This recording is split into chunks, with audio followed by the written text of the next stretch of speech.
We've already kicked off this concert last May 26 with a pre-departure event at El Nido with powerful performances. There's so much more to come, and despite the weather challenges, we are pushing through with our concert. Today, we're joined by an inspiring lineup of artists from across the Asian region. Kai Mata! Viona! Say goodbye to the sunrise. Hey, the money to come, let's go back. No matter what I say, we can't go back. Doesn't matter what I say. Without you, let's not go to first to know how.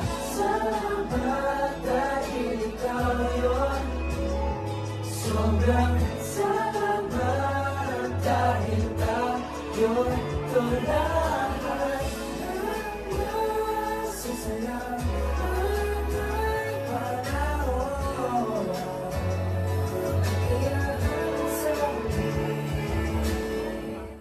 This China Coast Guard 3306. According to the China's domestic laws and the international laws, including the United Nations Convention on the Law of the Sea, China has indisputable sovereignty over islands in the South China Sea and their adjacent waters. The full court award for the South China Sea arbitration is illegal and invalid. China neither accepts nor recognizes it. Over. To China Coast Guard 3306.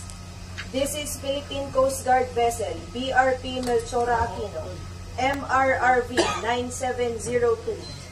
You are advised that you are currently sailing within the Philippine Exclusive Economic Zone, approximately 42.6 nautical miles northwest of El Nido, Palawan, Philippines.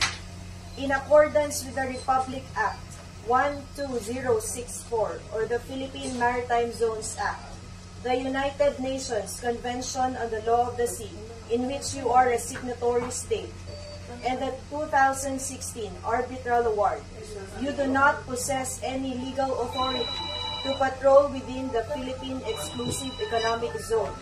You are directed to cease and desist from conducting illegal maritime patrol within the Philippine Exclusive Economic Zone. Your illegal activities will be reported to higher authorities. Over.